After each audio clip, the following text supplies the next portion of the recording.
Seigneur notre Dieu, notre Père, nous te remercions infiniment de tout cœur pour la grâce que tu nous fais d'être devant toi en ce jour pour magnifier ton nom et célébrer ta miséricorde. Nous te rendons grâce, Seigneur, de ce que tu es le Dieu fidèle qui a promis l'Esprit Saint et qui nous l'a envoyé. Merci Jésus d'amour pour ton Esprit Saint que nous avons reçu hier à profusion. Dans la liturgie mémoriale de ce jour, les apôtres remplis de toi sont sortis et ont proclamé ton nom à toutes les nations. Nous te bénissons, Seigneur, pour ce prolongement en ce lundi de Pentecôte, de la grâce, de cette effusion du baptême du Saint-Esprit sur l'humanité. Merci, Seigneur, de ce que tu veux que nous soyons tout à toi embrasés de ce même feu qui a embrasé les apôtres lorsqu'ils sont sortis et ont proclamé ton nom. Merci, Seigneur, de nous donner ce zèle missionnaire, cette fougue, cette soif ardente de voir toutes les âmes réunies en toi. Nous te rendons grâce, Seigneur, de ce que tu es le Dieu fidèle éternellement. Béni sois-tu de tout notre cœur, nous te rendons grâce et te remercions. Merci, Seigneur, pour ton infinie miséricorde, ton Esprit Saint qui prépare le terreau de cette vie divine que tu veux établir dans les créatures. Merci, Seigneur, de nous embraser, de nous consumer de toi et de nous donner de participer pleinement, totalement, parfaitement à ta nature divine.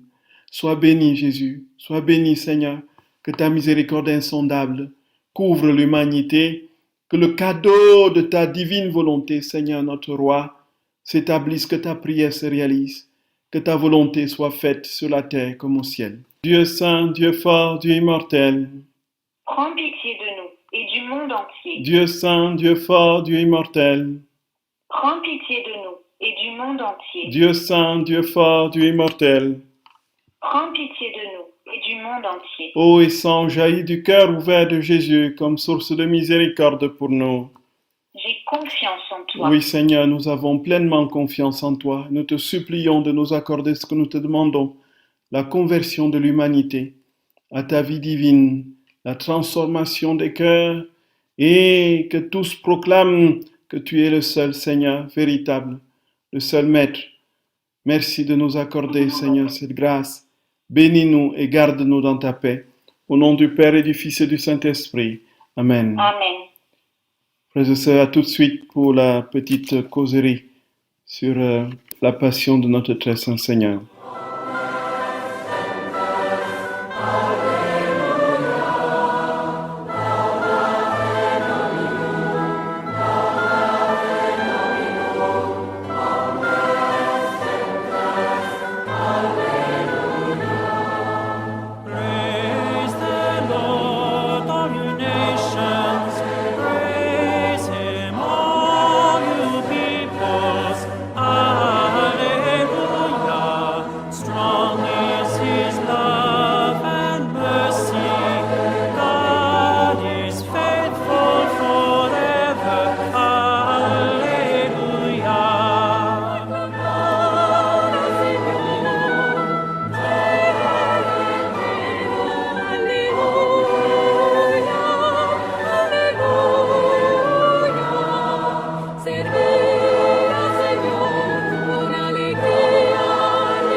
Oui, Seigneur notre Dieu, nous te remercions de tout notre cœur, Seigneur, pour le don de ton Esprit Saint, pour ton Esprit qui a coulé et qui coule encore sur nous à profusion. Merci, sois béni, sois loué, sois magnifié, sois glorifié de ce que cet Esprit prépare le terreau pour que nous recevions pleinement ce que tu veux nous donner, le plus grand cadeau qui soit, ta propre vie divine que tu veux couler dans les créatures. Merci Seigneur, merci infiniment. Frères et sœurs bien-aimés, Je vous salue de tout notre cœur, de tout mon cœur. Je vous souhaite avec force une belle fête de Pentecôte. Que le Saint-Esprit, à l'instar de ce qu'il a fait pour les apôtres au matin de Pentecôte, vous inonde, se déploie en vous.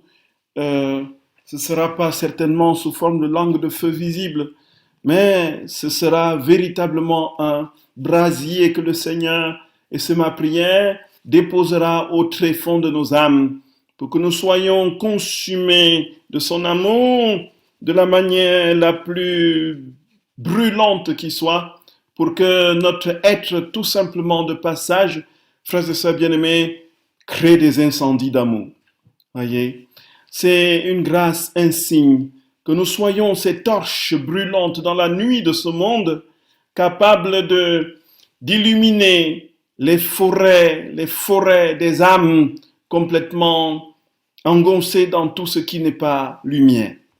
Nous voulons rendre grâce à Dieu de ce qu'il est véritablement la lumière et du fait que c'est par sa lumière que nous voyons la lumière. C'est la vie dans la divine volonté, frères et sœurs d'amour. Soyez bénis. Je vous demande de m'excuser encore pour hier. Je n'ai pas pu assurer le programme suite à un empêchement que j'avais oublié de vous signaler. Frères et sœurs bien-aimés, nous allons continuer notre méditation des 24 heures de la Passion. Nous étions arrêtés avant-hier à la 20e heure. Nous avions commencé la 20e heure que nous allons terminer aujourd'hui. Et nous étions à l'endroit au moment où Louisa parcourait tous les parties du corps très saint de notre très saint Seigneur pour les vénérer en réparation pour tout ce qui, conformément justement à cette manifestation de la gloire, de la sainteté de Dieu dans cette partie du corps, était contrarié par la désobéissance des créatures, essayer de demander pardon et offrir tout ce que Jésus avait souffert dans sa passion, dans cet endroit, soit dans les oreilles, les yeux, ainsi de suite, pour réparer tout ce qui avait été fait contre le bon usage de cet organe. Et nous étions arrêtés justement aux oreilles, dont nous disions que lui a vénéré, n'est-ce pas, les oreilles. Et nous, frères et sœurs d'amour, avec elle et avec l'ensemble de tous ceux qui travaillent à faire connaître la vérité de notre très saint Seigneur, cette vie en lui, que nous vénérons ses oreilles, frères et sœurs bien-aimés, pour demander pardon au nom de tous et pour tous, pour toutes les conversations mauvaises, et nous le prions que tous les oreilles des hommes, n'est-ce pas, s'ouvrent aux vérités éternelles. Et donc nous lui offrions donc tout ce qu'il a souffert dans ses oreilles, tout ce qu'il a enduré de terrible comme blasphème qu'il a écouté, tout ce qu'il a enduré d'effroyable à ce niveau de toutes les conversations, les moqueries, les insultes diverses. Nous lui offrions tout cela, n'est-ce pas, pour que notre Seigneur, pour qu'il nous redonne la plénitude de ses oreilles dans son usage. Que l'usage de nos oreilles soit pour lui rendre gloire et sauver les âmes. Et pour qu'il reçoive la plus grande gloire qui soit, celle qu'il aurait dû recevoir si les créatures avaient fait un bon usage justement de leurs oreilles. Et nous continuons, frères et sœurs bien-aimés, par le visage de notre Seigneur, et ce visage que décrit Isaïe au chapitre 54, un visage tuméfié. La description d'Isaïe est tout simplement renversante. Le Fils de Dieu, l'agneau qui s'en va vers l'abattoir, qui n'ouvre pas la bouche, qui est défiguré. Il dit une expression qui est tout simplement saisissante et qui nous amène à comprendre jusqu'où notre Seigneur, dans son apparence physique, pouvait être tout simplement intenable à vue d'œil. On dit, Saint Isaïe dit, Devant lui, on se détourne la face. Devant lui, on se détourne la face. Cela veut dire quoi, frères et sœurs bien-aimés? Son regard, son visage est complètement boursouflé, tuméfié, horrifié par les coups. Et devant lui, on ne peut pas tenir, le regard ne peut pas tenir longtemps, tellement on est saisi de frayeur. Devant cet état douloureux du visage tuméfié de l'agneau qui s'en va vers l'abattoir. Et donc, frères et sœurs bien-aimés, nous le remercions pour tous les crachats, pour toutes les gifles, pour toutes les moqueries. Et nous demandons pardon pour toutes les fois où on a osé l'offenser. Et nous lui demandons qu'en raison de ces gifles, de ces crachats, tous reconnaissent et honorent sa divinité. Qu'est-ce qui était en jeu, frères et sœurs bien-aimés, dans la boursouflure des visages? C'est tout simplement parce que les hommes ne supportaient pas le regard de Dieu. Tout simplement parce que les bourreaux n'arrivaient pas à tenir devant ce regard aimant, tellement lumineux qu'il projetait dans leurs ténèbres. Et du coup, ne voulant pas sortir de leurs ténèbres, ne pouvant pas tenir devant ce regard, ils ont tout simplement boursouflé le visage de notre très saint Seigneur par des coups, des gifles, des crachats, pour essayer que la lumière brille. Voilà l'enjeu, frères et sœurs bien-aimés, de la souffrance du visage de notre très saint Seigneur. La lumière est venue dans le monde et le monde ne l'a pas reçue. Voilà tout ce qui est en jeu. Jésus va vivre quelque chose de particulièrement terrible, douloureux, simplement parce que l'homme refuse de quitter sa condition ténébreuse et d'épouser la divine lumière. Et donc nous voulons parcourir tous les coins du monde, le nord, le sud, l'est et l'ouest, pour réunir toutes les voix des créatures et les changer en actes de louange et d'amour et d'adoration envers Jésus, notre Seigneur.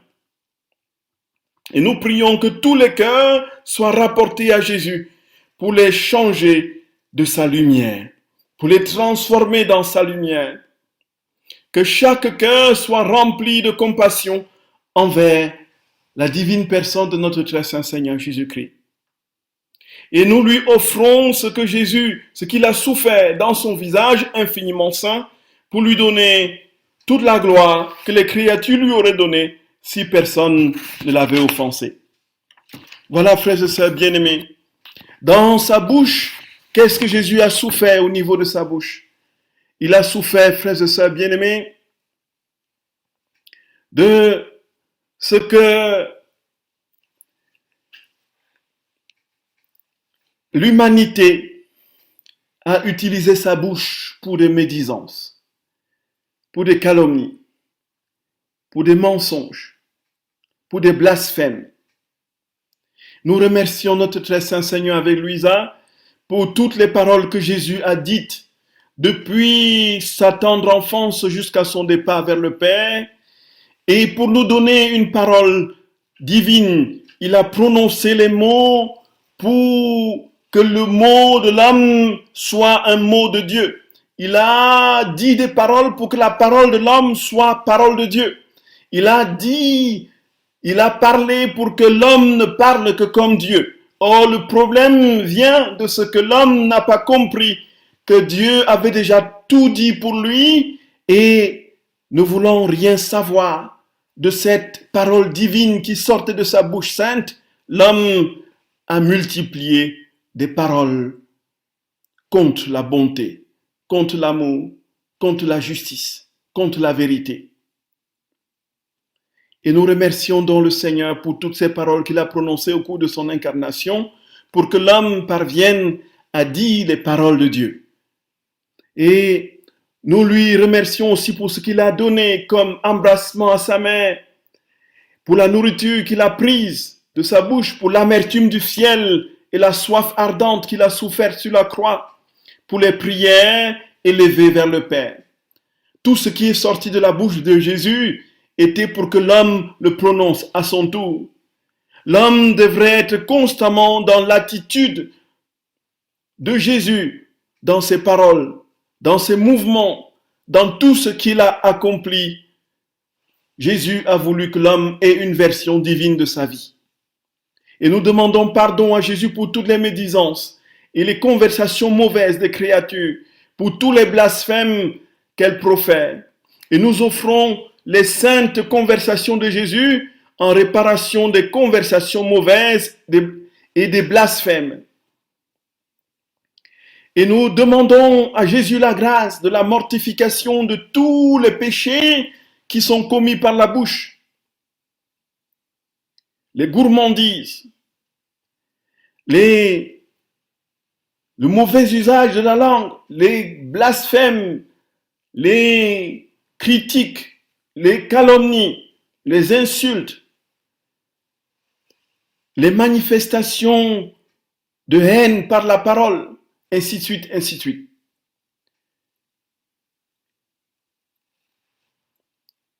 Et nous remercions le Seigneur et nous lui offrons tout ce qu'il a souffert dans sa bouche pour lui donner toute la gloire que les créatures lui auraient donnée si aucune n'avait osé l'offenser du fait du goût et par l'abus de la langue. Frères et sœurs bien-aimés, quand on lit les Écritures, cela revient très souvent. La profusion de paroles est toujours source de péché. Nous ne pouvons pas à un moment donné contrôler tout ce que nous disons si nous avons l'habitude de toujours parler des autres. Et à un moment, nous serons bien pris au piège et l'autre, l'adversaire, ne pourra que s'en réjouir de nous voir tout le temps distiller du fiel. Et le fiel qui sort de notre langue, frères et sœurs bien-aimés, à la place, Jésus a fait sortir la bénédiction pour ses bourreaux, pour ceux qui l'offensaient. Il s'agit même lorsque les choses sont correctes, nettes, précises, dans l'ordre du constat, de demander au Seigneur une attitude de bienveillance quand nous relatons les faits douloureux, même à notre rencontre, sans rancœur, sans haine et sans recherche de mal pour celui qui nous a offensés. Donc les médisances, bien qu'elles soient souvent portées par des faits réels et justes, sont très souvent, et ça c'est le cas, c'est pourquoi elles sont médisances, colportées avec beaucoup de ressentiment et avec un désir réel de voir notre ennemi ou bien celui qui nous fait du mal vivre quelque chose qui ne soit pas de l'ordre de la bénédiction. Et ensuite, frères et sœurs bien-aimés, nous allons avec Louisa vénérer les épaules saintes de notre Seigneur Jésus-Christ. Et nous le remercions pour tous les coups, les plaies, les gouttes de sang. Nous demandons pardon au nom de tous et pour tous pour toutes les gouttes de sang qu'il a versées. Nous demandons pardon pour toutes les fois où nous n'avons pas compris que Dieu voulait que nous vivions de sa vie pleinement et que notre vie soit une vie totalement donnée. Pour toutes les fois où nous avons voulu poser sur nos épaules autre chose que l'amour et la croix de notre très saint Seigneur, qui est le signe de manifestation suprême de cet amour. Pour toutes les fois où nous n'avons pas voulu suivre Jésus, poser nos pas dans ses pas. Pour toutes les fois où nous avons poursuivi avec ardeur les plaisirs illicites. Pour toutes les fois où nous avons cherché autre chose dans l'ordre de la consolation que l'union au cœur de Jésus. Et nous voulons lui offrir toute la douloureuse flagellation pour lui rendre la plaie qu'il avait reçue des créatures, pour lui rendre la gloire qu'il aurait reçue des créatures si elles avaient conformé leur vie à sa propre vie.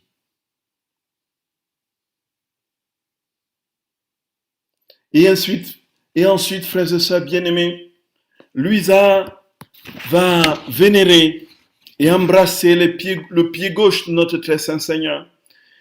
Et nous lui disons merci pour tous les pas de Jésus pendant sa vie mortelle et pour toutes les fatigues qu'il a endurées à la recherche des âmes.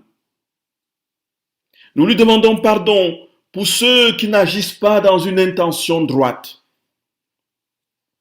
Et nous unissons nos actions aux siennes, pour lui offrir la gloire qu'il aurait dû recevoir des créatures s'ils avaient agi de manière honnête.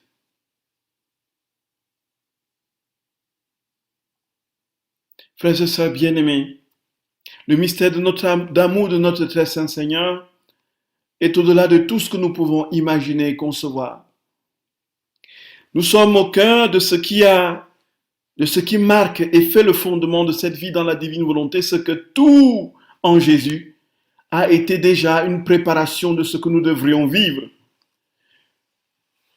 En théologie, on utilise un terme, la prolepse.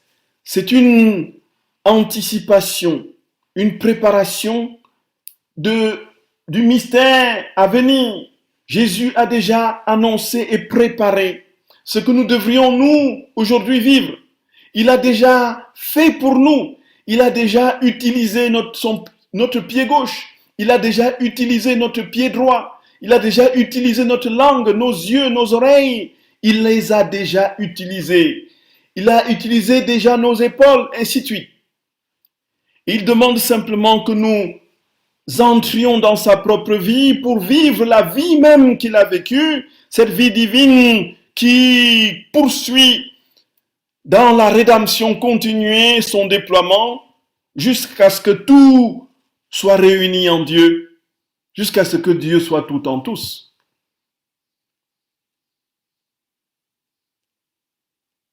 Et chaque fois que nous n'avons pas utilisé nos sens de la manière dont Jésus l'a utilisé déjà pour nous, dans la vie, dans la divine volonté, nous demandons pardon. Nous entrons pour remercier en lui tout ce qu'il a vécu pour nous et nous recevons cette vie qu'il a déjà vécue pour nous, nous l'intégrons, nous faisons réparation en lui offrant toutes les souffrances qu'il a endurées du fait que nous n'avons pas convenablement utiliser nos sens comme il avait déjà utilisé pour nous. Ensuite, nous allons avec Louisa embrasser et vénérer le pied droit de notre Seigneur pour lui dire merci pour tout ce que Jésus a souffert, surtout pendant ces heures où il était suspendu sur la croix. Nous lui disons merci pour la douleur des clous et des plaies qui se déchiraient à cause du poids de son corps. L'occasion nous a été donnée déjà de dire comment est-ce que on était crucifié sur la croix et la douleur que l'on pouvait ressentir. Et justement, puisque l'on mourait par asphyxie et de douleurs multiples, le corps retombant sur les jambes, sur les pieds, creuser la plaie des deux pieds qui étaient cloués, il fallait pour essayer de remonter, de retrouver un peu d'air, que le supplicié se redresse sur ses mêmes pieds qui se déchiraient de nouveau pour retrouver un peu d'air, et quand il l'avait un tant soit peu, ne fût-ce qu'une seule fraction de seconde, aspiré un peu d'air, il retombait. Le poids de son corps retombait sur ses pieds. Et c'est alors, frères et sœurs bien-aimés, que Jésus a souffert terriblement dans ses pieds. Et quand on vient briser les jambes des suppliciés, c'est justement pour qu'ils aient moins à souffrir de ce va-et-vient continuel, de cette douleur terrible, pour qu'ils meurent rapidement, sans beaucoup plus de supplices que ce qu'ils endurent dans ce va-et-vient entre les pieds et ce mouvement pour chercher un peu d'air. Et de nouveau, dans le fait qu'il retombe sur le pied.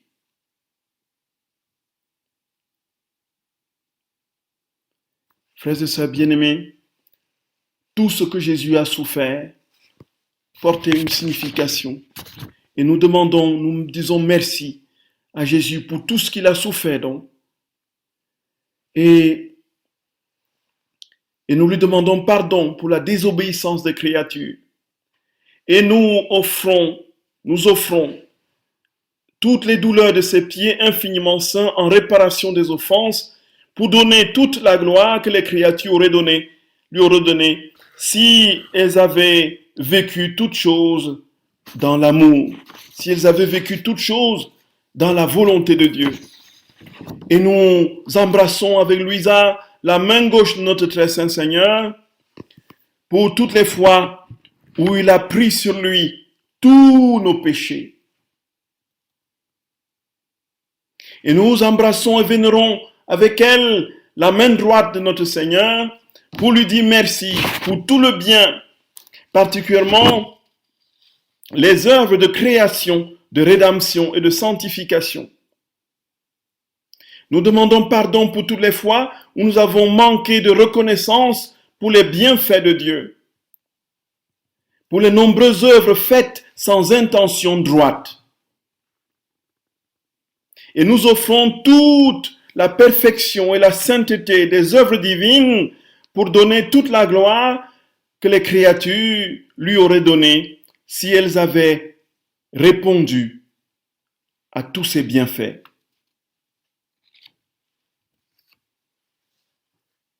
Et nous embrassons, frères et sœurs, et vénérons le cœur infiniment saint de notre très saint Seigneur pour lui dire merci pour tout ce qu'il a désiré pour chaque créature, pour le zèle dont il a brûlé, pour l'amour qu'il a consumé pour les créatures, pour chacun de nous. Et il faut dire, frères et sœurs bien-aimés, comme Jésus, dans le cœur et la poitrine de Jésus, il y avait une fournaise ardente. On avait une sorte de volcan d'amour, qui faisait couler des laves brûlantes d'amour, qui essayait de sortir de ce cœur, mais qui souffrait du fait du refus de l'homme et de sa fuite. Jésus veut nous consumer dans cette fournaise, frères et sœurs d'amour. Et ce faisant, quand l'homme s'enfuit loin de lui, c'est une souffrance double, puisqu'il ne peut pas déverser ce feu d'amour sur l'âme. Nous sommes appelés à être des torches brûlantes, des brasiers en Jésus dans son cœur, ce cœur saint, infiniment saint, qu'il présente à Marguerite, à Sainte Marguerite Marie Alacoque. C'est un cœur qui n'est qu'amour, qui est brûlant d'amour. Et il nous demande de nous approcher de cette fournaise pour être consumés nous aussi, frères et sœurs d'amour, de cet amour.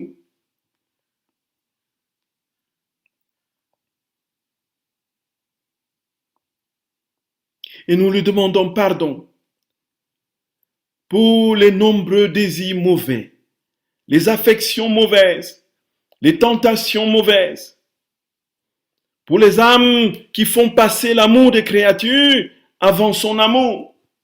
Jésus non seulement veut être le premier, frères et sœurs d'amour, mais il veut être le seul pour que tout soit vécu en lui, pour que nos affections humaines trouvent leur source et leur achèvement en lui, pour que ce soit lui qui aime en nous de la manière la plus sainte qui soit, d'une manière divine.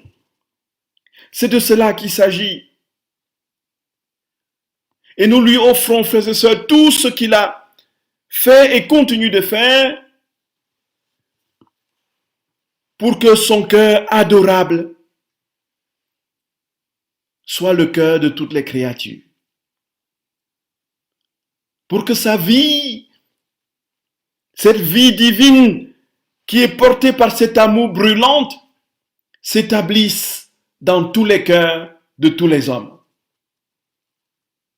Jésus, frères et sœurs bien-aimés, attend ce moment particulier où l'humanité tout entière sera tout en lui consumée dans ce cœur. Et nous lui offrons tout ce qu'il souffre de ce refus pour que cela advienne, pour que le règne de Dieu advienne, pour que les cœurs soient enflammés de son amour, soient brûlants de cet amour. Tout est une question d'amour, frères et sœurs bien-aimés. Encore une fois, on ne le dira jamais assez. Pardonnez-moi de me répéter. Amour, amour, amour, amour. Amour, amour, amour. Amour, amour, amour. Amour pour amour. 100%. S-A-N-G. Le sang étant la vie étant portée par l'amour. Voilà, frères et sœurs bien-aimés, voilà ce que Jésus nous donne de comprendre de cette 20e heure. Parcourons tout le corps de notre très saint Seigneur, frères et sœurs bien-aimés. Embrassons ses cheveux, ses oreilles, embrassons ses yeux, ses mains, ses pieds, son côté ouvert, qui définitivement va sortir ce qu'il a de plus profond en lui, le sang, la dernière goutte de sang et l'eau, pour que l'Église trouve de manière perpétuelle les sacrements de salut. Aimons Jésus, frères et sœurs d'amour, aimons-le de tout notre cœur. Je nous en supplie humblement. Le peu que nous pouvons. Jésus ne nous demande pas des exploits. Il ne nous demande pas des miracles. Il te dit, mon enfant, je connais ta misère, je connais ta souffrance. S'il te plaît, viens comme tu es. Viens comme tu es. Viens comme tu es. Viens comme tu es. Ne crois pas que tu seras moins important pour moi à cause de tes péchés. Ne crois pas que tu seras plus... S'il te plaît, viens comme tu es, mon enfant. Viens comme tu es, je t'en supplie. Viens comme tu es pour que je t'embrasse. Il ne nous restera plus, frères et sœurs bien-aimés, qu'à entonner le Te Deum, la gloire sans fin de la vérité de l'amour de Dieu qui consume nos vies et nous rend semblables à lui. Frères et sœurs bien-aimés, aimons Jésus, aimons Jésus, aimons Jésus.